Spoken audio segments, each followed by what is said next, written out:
بالامارات ولا باسرائيل ولا بالسعوديه ولا بالرياض والمغرب، اي بلد طبعت مع اسرائيل حسبي الله ونعم الوكيل فيهم. غير ما بنحكي غير حسبي الله ونعم الوكيل فيهم، لانه احنا هنا شعب، احنا اللي تحت الطخ واحنا تحت. موكب مهيب شارك به أبناء مخيم بلاطة ومدينة.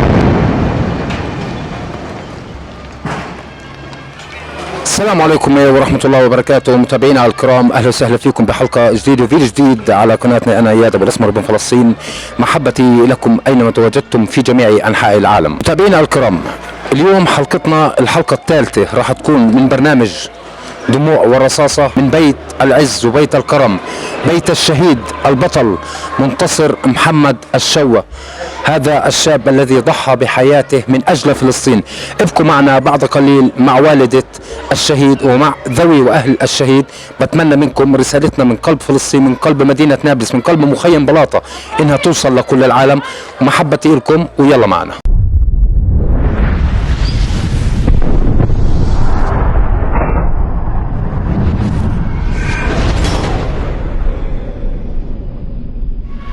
الله يسعد مساك خالتي. ومساك يا خالتي، كيفك؟ ان شاء الله بخير.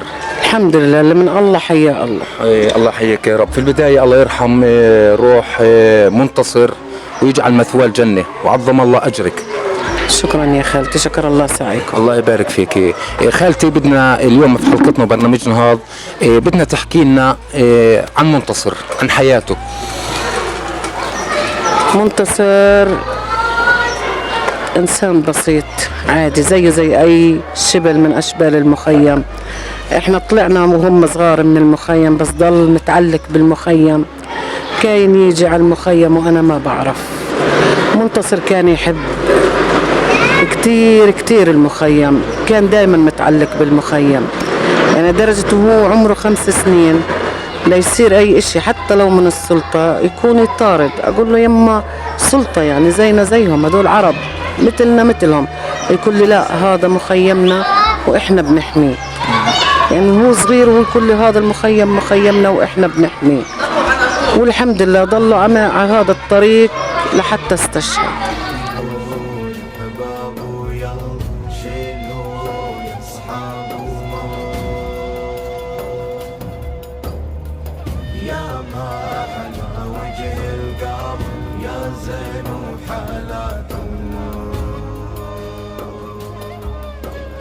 إنسان بسيط عادي، فيش زيه يعني. بحب يشتغل، يروح ويجي، بحب يعني ضله حريق، ما يقعدش بالدار، ضله رايح جاي هين وهين على المخيم مع أصحابه، ضله يطوش. هيك كنت ماشي بالشارع مثلا، ايش كنت تسمع الشباب يحكوا عن منتصر؟ كيف اسلوبه تعامله مع اصدقائه، مع اخوته، مع الجيران، مع اهل المخيم؟ الكل يحبه، الكل هيك يصير ينادي عليه تعال ساعدنا، تعامل معنا، يروح يساعد الناس. كل الناس كانت تحبه. الله يرحمه. خيبر يا يهود، خيبر يا يهود، دم الشهداء على رايح تروح حبيبي، والرايح تروح حبيبي، فتحت الجروح حبيبي، فتحت الجروح. منتصر عبارة عن طفل، كده احكي لك اياها. طفل لسه مش ناضج انه تحكي انه يقاوم ولا يضرب ولا يعمل ولا يساوي، فهمت كيف؟ اعتباره بس هيك بيلعب بالشارع، فهمت كيف؟ مع الشباب، مع الاولاد اللي قده، بروح وبيجي، فهمت كيف؟ من الحياة هيك الطفولية الحلوة. طيب كيف حياته الاجتماعية بين مخيم الناس، علاقاته؟ الناس كلهم بيحبوه، ومتقرب للناس هو، فهمت كيف؟ وبحبوه وإنساني وكلامه حلو. واحد بدون ما يشوفه بحبه، بس تحكي منتصر بحبوه دغري. منتصر ب8/2/2023 تصاوب إصابة خطيرة اللي هي فاتت رصاصة من الراس من هين طلعت من هين، هذا كله كان مفتوح. منتصر قعد 13 يوم موت سريري، مش منتصر مات من نفس الساعة اللي تصاوب فيها. منتصر كل يوم كنت أشوفه وهو بموت، لحظة بلحظة حسينا فيه وهو بموت. راحوا الغوالي يا وطن، راحوا حبايبنا، يا ربي يا الله عالفرقة صبرنا. يا منتصر الشوى ودعنا صاحبنا، يا منتصر الشوى ودعنا صاحبنا، حروفك يا غالي عالمجد سطرنا. كانت عضلة قلبه هي القوية، ضلتها عضلة قلبه قوية 13 يوم.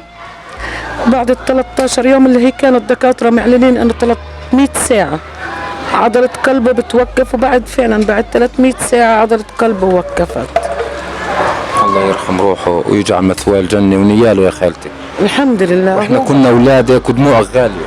الله يسعدك يا خالتي، هو بطل، هو اللي طلبها وهو اللي كان بده اياها. يعني قبل ما يطلع من داري بيوم يحكي لي انا بدي انزل على مخيم بلاطه وبدي اجيك شهيد منه. بضحك عليه بحكي له يما شو شهيد؟ انت بتفكر الشهيد هيك؟ روح اتحمم وصلي واركع لربنا، دوب ربنا يتقبلك. تاني يوم يوم الثلاثة بالليل اللي هو اجاني الشهيد. ودعتك يمه ويا مصعب رحيلة، يا مهجة قلبي من قلبي بدعيلك. ودعتك يمه ويا مصعب رحيلك، يا مهجة قلبي من قلبي بدعيلك. لو قالوا استشهاد محمد المدلل، نذرني يا يمه لاطلع واغني لك. انا كنت قاعد بحضر لايف على التيك توك، بحضر لايف على التيك توك بيحكوا فيه صبتين. اول ما حكوا فيه صبتين هيك لحالي حسيت اخوي منتصر، قعدت ارن عليه بردش علي، حكيت منتصر ماله اشي. رنيت هيك بعد شوي ما بطلع لك فوق ال 15 واحد صاروا يرنوا لي مره واحده، ما رديتش حدا، رديت على ابن عمي مع اني حاسس انا انه منتصر ماله اشي.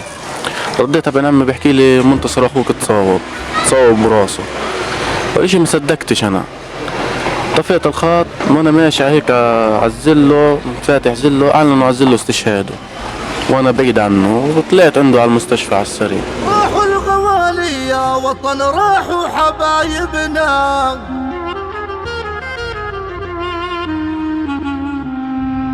راحوا الغوالي يا وطن، راحوا حبايبنا، يا ربي يا الله عالفرقة صبرنا.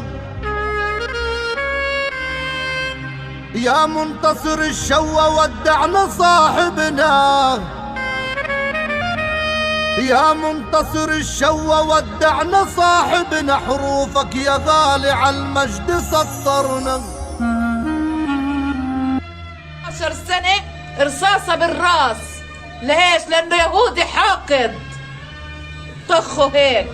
بس صغيرنا إحنا أسد وكبيرنا بهزها للبلد.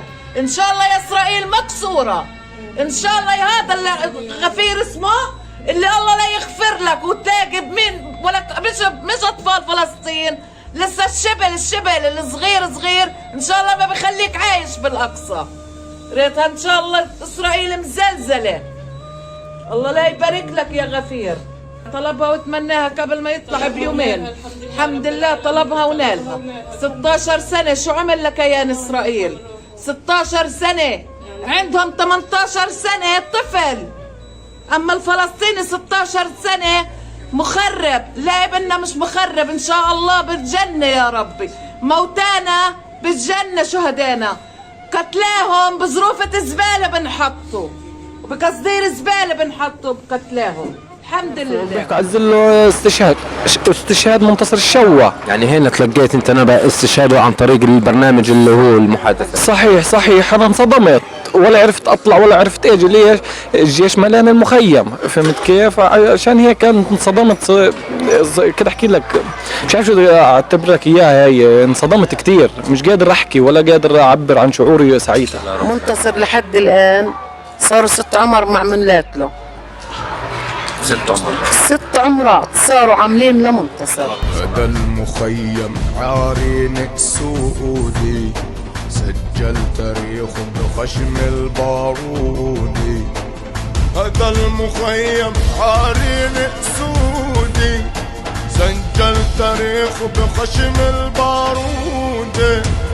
يعني انا حضرت فيديو وما كنت اعرف انه ابني جهة المسلخ اليهود نازلين ولحقين شباب بالجب بدهم يدعسوا الشباب. اجى حط سيارته، انا قاعد بحكي على الفيديو الله يحماه لاهله. بتفاجأ بعد استشهاده بقولوا لي انت بتعرفيش مين هذا الشاب؟ بقول لهم لا. بقولوا لي هذا ابنك منتصر. الحمد لله يعني اعماله كلها بطوليه. عمره 16 سنه، رصاصه بالراس. ليش؟ لانهم هم ماليين حقد بس بقلبهم حقد على الشعب الفلسطيني.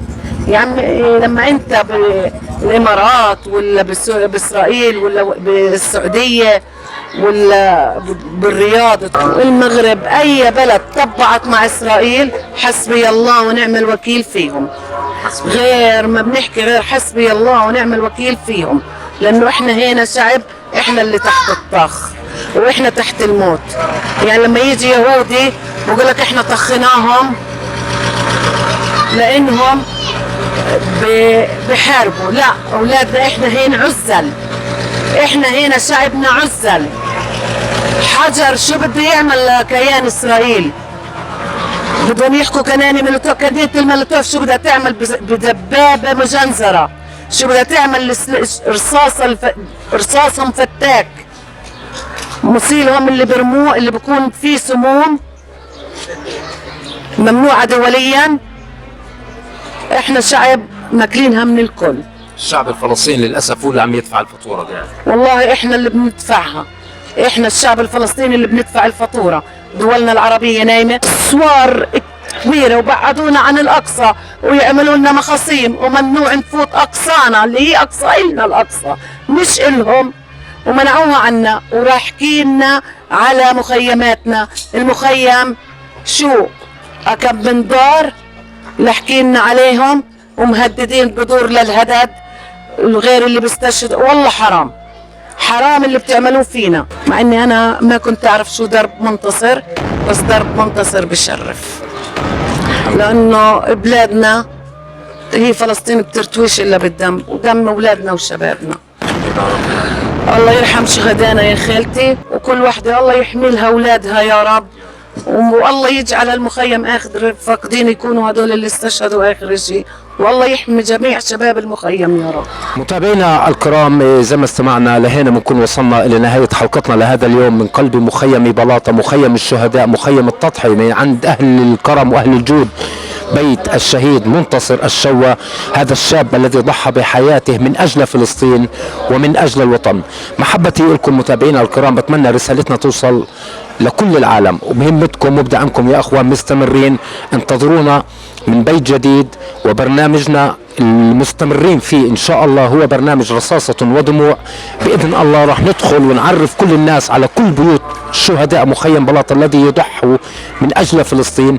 محبتي لكم، كان معكم اياد ابو الاسمر ابن فلسطين، ومن خلف الكواليس اخونا شاكر الحشاش. محبتي لكم، انتظرونا في بيت منزل جديد.